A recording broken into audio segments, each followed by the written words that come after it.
साथियों नमस्कार। सूर्य और चंद्रमा जिस दिन एक राशि पर इकट्ठे हो जाते हैं उस दिन को हम अमावस्या कहते हैं। पितृ तिथि के नाम से भी इस तिथि को जाना जाता है।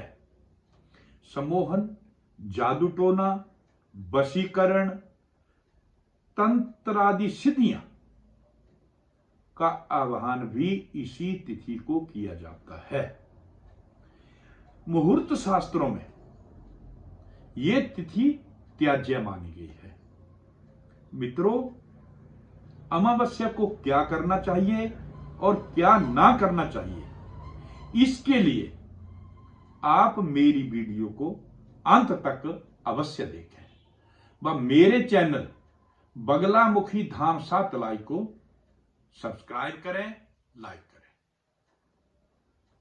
तो मित्रों, आज हम जानेंगे कि ये जो काली रात है,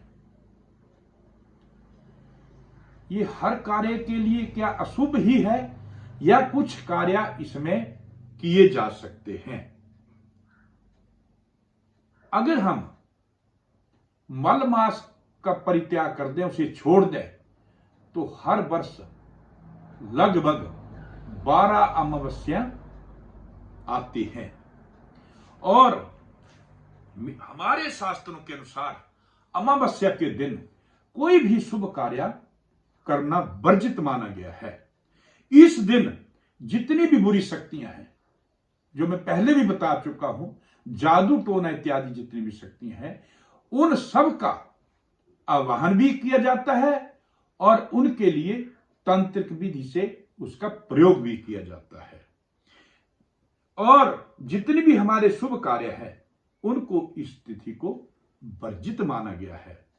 परंतु कुछ ऐसे कार्य भी हैं जिन्हें करने से इस तिथि को, अमावस्या को, विशेष लाभ हमें मिलता है। जैसे तुलादान। यदि कोई आदमी रुग्ण है, बीमार है, या उसके ग्रहों की स्थिति जो है उसके प्रतिकूल है, तो अमावस्या को तुला दान करने से उसे असाध्य रोगों से जो है वो मुक्ति मिलती है, निजात मिलती है। इस तिथि को, अमावस्या को, विशेष रूप से तांत्रिक विधि के लिए भी प्रयोग किया जाता है। माता बगलामुखी का हवन, यज्ञ, तंत्र विधि और पूजन इस दिन करने से हमें शत्रुओं से मुक्ति मिलती है। शत्रु हमारे दो प्रकार के होते हैं, एक बाह्य, एक अभ्यंतर। बाह्य शत्रु तो हमें दिखाई देते हैं, कुछ अभ्यंतर शत्रु हमारे होते हैं, जैसे कोई बीमारी, मानसिक परेशानी और जो भी अंतरिक्ष मानसिक समस्या है, उनसे भी इस दिन हवन करने से हमें निजात मिलती है।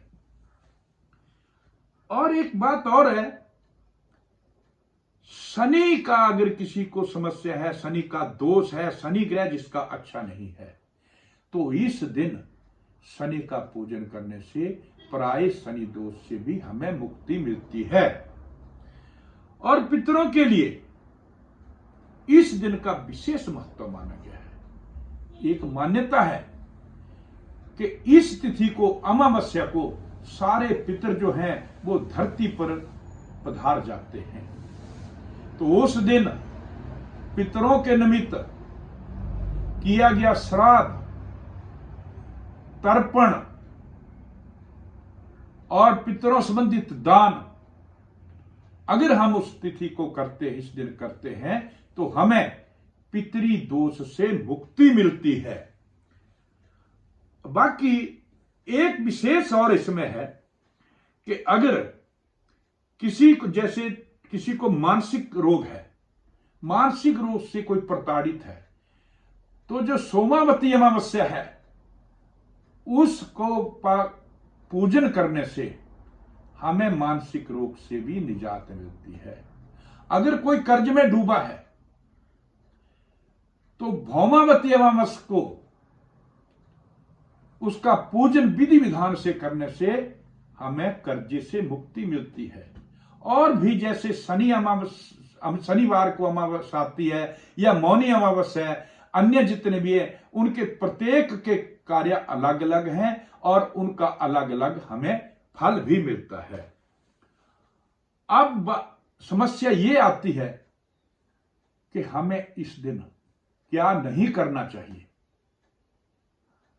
साथियों, इस दिन हमें घर में नया झाड़ू नहीं लाना चाहिए और ना ही नए कपड़े, गहने इत्यादि का क्रय करना चाहिए, खरीदने चाहिए। उस दिन ये चीजें भी घर में ना लाएं।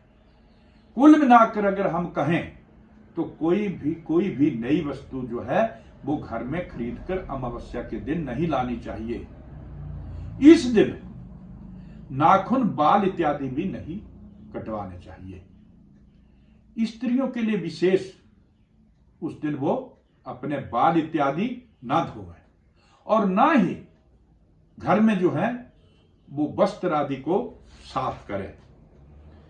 साथियों, इस दिन हमें पूर्ण रूप से सात्विक रहना चाहिए और अगर हम इस दिन व्रत रखते हैं तो उसका भी हमें विशेष लाभ मिलता है।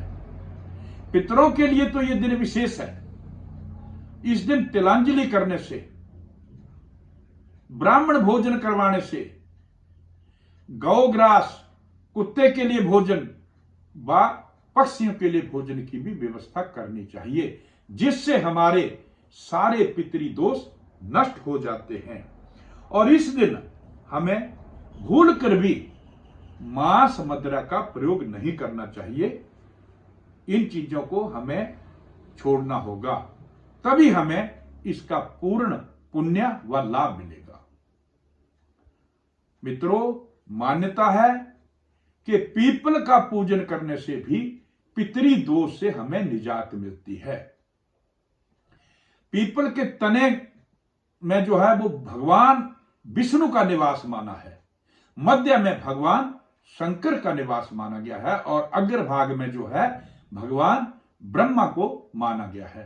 तो इस दिन पीपल को जल चढ़ाने से पितरों के साथ साथ हमें देवताओं का पुण्य भी प्राप्त होता है। इस दिन यदि पीपल परिक्रमा की जाए और ब्राह्मण भोजन करवाया जाए तो हमारे सारे दुख जो हैं वो नष्ट हो जाते हैं और हमारे घर में वृद्धि समृद्धि का वास होता है। हमें हर संभव सुविधा इसके करने से मिलती है और परिवार में सुख शांति बनी रहती है। साथियों, अगर आप इसके बारे में कुछ और जानना चाहते हैं तो आप मेरे नीचे दिए हुए नंबरों पर संपर्क कर सकते हैं। जय माता दी।